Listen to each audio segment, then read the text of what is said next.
Hare Krishna. Kalyan Eden ವೈಬ್ಸ್ಗೆ ಸ್ವಾಗತ. ಆತ್ಮೀಯರೇ, ನಾನು ಕೆಲವಾರು ಹೆಂಗಸರನ್ನು ನೋಡಿದಾಗ ಕರೆದು ಹೇಳಬೇಕೆಂದುಕೊಂಡಿದ್ದ ವಿಷಯ, ಆದರೆ ಹೇಳಿದರೆ ಅವರ ರಿಯಾಕ್ಷನ್ ಹೇಗಿರಬಹುದು ಅಂತ, ಎಲ್ಲರೆದುರು ಹೇಳಿದರೆ ಹೇಗೆ ಅಂತ ಬಿಟ್ಟಿದ್ದ ವಿಷಯ ಅದೇನೆಂದರೆ ಕಚ್ಚೆ ಸೀರೆ ವಿಷಯ. ಹೌದು, ಇವತ್ತಿನ ವಿಷಯ ಕಚ್ಚೆ ಸೀರೆ. ಇದೇನಪ್ಪ ಅಂತ ಕೆಲವರು ಏನು ಗೊತ್ತಿಲ್ಲದವರು ಇದ್ದರೆ ಸೀರೆಯನ್ನು ನಾನಾ ವಿಧವಾಗಿ ಉಟ್ಕೊಳ್ತಾರೆ. ಕರ್ನಾಟಕ, ಕೇರಳ, ತಮಿಳುನಾಡು, ಅಸ್ಸಾಂ, ಕೊಡಗು, ಗುಜರಾತ್, ರಾಜಸ್ಥಾನ ಈ ಎಲ್ಲ ರಾಜ್ಯಗಳಲ್ಲಿ ನೋಡಿದರೆ ಸ್ವಲ್ಪ ವ್ಯತ್ಯಾಸವಿದೆ. ಸಾಮಾನ್ಯವಾಗಿ ಒಂದೇ ಥರ ಕಂಡರೂ ಆಯಾ ಪ್ರಾಂತ್ಯದ ಒರಿಜಿನಾಲಿಟಿ ಒಂದು ಸ್ಟೈಲ್ ಬೇರೆ ಬೇರೆ ಆಗಿದೆ. ಅದರಲ್ಲಿ ಹಳೇ ಕಾಲದ ಪದ್ಧತಿ ಒಂದಿತ್ತು, ಈಗಲೂ ಇದೆ. ಅದೇ ಕಚ್ಚೆ ಸೀರೆ. ದೊಡ್ಡದಾದ ಒಂದೇ ಸೀರೆಯಲ್ಲೇ ದೇಹದ ಎಲ್ಲ ಭಾಗವನ್ನು ಮುಚ್ಚುವಂಥ ಪದ್ಧತಿ ಇತ್ತು. ಆ ಕಾಲಕ್ಕೆ ಸೀರೆಯನ್ನಾಗಲಿ ಬೇರೆ ಬಟ್ಟೆಯನ್ನಾಗಲಿ ಶಾಸ್ತ್ರದಲ್ಲಿ ಇರುವಂತೆ ಕತ್ತರಿಯಿಂದ ಹರಿದು ಹೊಲಿಯುತ್ತಿರಲಿಲ್ಲ. ಕಟ್ಟಿಂಗ್, ಸ್ಟಿಚ್ಚಿಂಗ್ ಇರಲಿಲ್ಲ. ಈಗ ಎಲ್ಲವೂ ಇದೆ. ಕಟ್ ಮಾಡಿ ಬ್ಲೌಸ್ ಬೇರೆ, ಲಂಗ ಬೇರೆ ಹೊಲಿದು ಉಟ್ಟುಕೊಳ್ಳುವ ಪದ್ಧತಿ. ನಾನು ಎರಡೂ ಥರದವರನ್ನು ನೋಡಿದ್ದೇನೆ, ನೋಡ್ತಾ ಇದ್ದೇನೆ ಕೂಡ.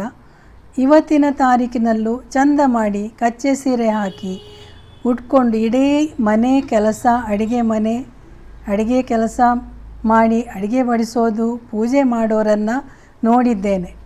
ನೋಡಿದರೆ ಕೈ ಎತ್ತಿ ಮುಗಿಬೇಕು ಅನಿಸುತ್ತೆ. ಆದರೆ ಕೆಲವರನ್ನು ನೋಡಿದರೆ ಅಲ್ಲೇ ಹಿಡಿದು ಕೆನ್ನೆಗೆ ಬಾರಿಸಬೇಕು ಅನಿಸುತ್ತೆ.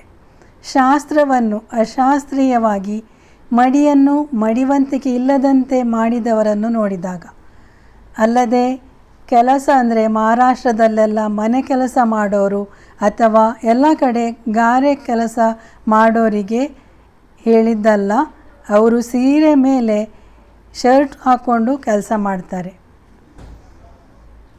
ಆ ಕಾಲದಲ್ಲಿ ಎಲ್ಲರೂ ಉಟ್ಕೊಳ್ತಿದ್ರು. ದಿನನಿತ್ಯ ಪೂಜೆ ಮಾಡೋರು, ಮಾಡದವರು ಕೂಡ ಎಲ್ಲರೂ ಸೀರೆ ಮಾತ್ರ ಅಲ್ಲ, ಗಂಡಸರು ಕೂಡ ಪಂಚೆ ಅದೇ ರೀತಿಯಲ್ಲಿ ಅಂದರೆ ಕಚ್ಚೆ ಹಾಕಿ ಪಂಚೆ ಉಡ್ತಿದ್ರು. ಇವಾಗಲೂ ಕೆಲವು ಕಡೆ ಉಳಿದುಕೊಂಡಿದೆ. ಆ ಕಾಲದ ವಿಷಯ ಬೇರೆ. ಯಾಕಂದರೆ ಆ ಕಾಲದಲ್ಲಿ ಅಂಡರ್ ಗಾರ್ಮೆಂಟ್ಸ್ ಇರಲಿಲ್ಲ, ಬಟ್ಟೆ ಹೊಲಿಯುವ, ಬಟ್ಟೆ ಕಟ್ ಮಾಡುವ ಪದ್ಧತಿ ಇರಲಿಲ್ಲ.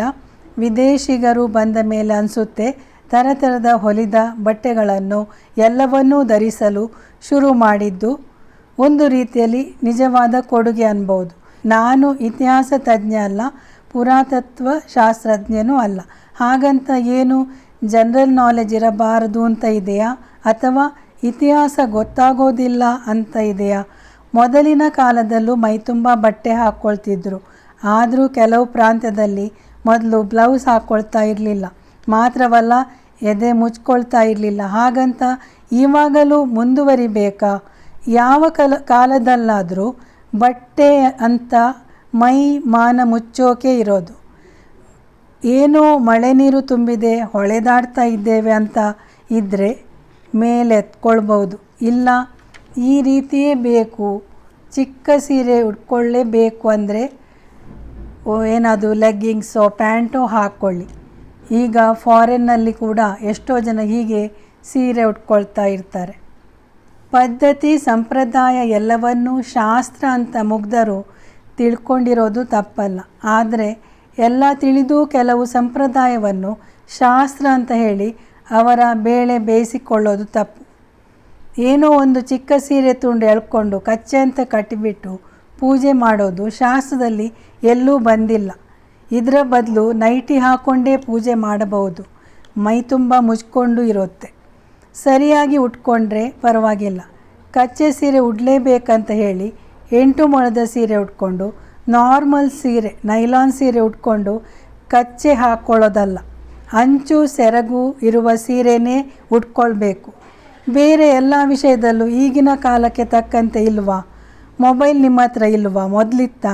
ಎಲ್ಲದರಲ್ಲೂ ಮುಂದುವರಿತೀವಿ. ಕೆಲವೆಲ್ಲ ಆಚಾರಕ್ಕೋ ಸುಖಕ್ಕೋ ಏನಕ್ಕೋ ಅಪ್ಪ ಹಾಕಿದ ಆಲದ ಮರಕ್ಕೆ ನೇಣು ಹಾಕ್ಕೊಳ್ಳೋದು.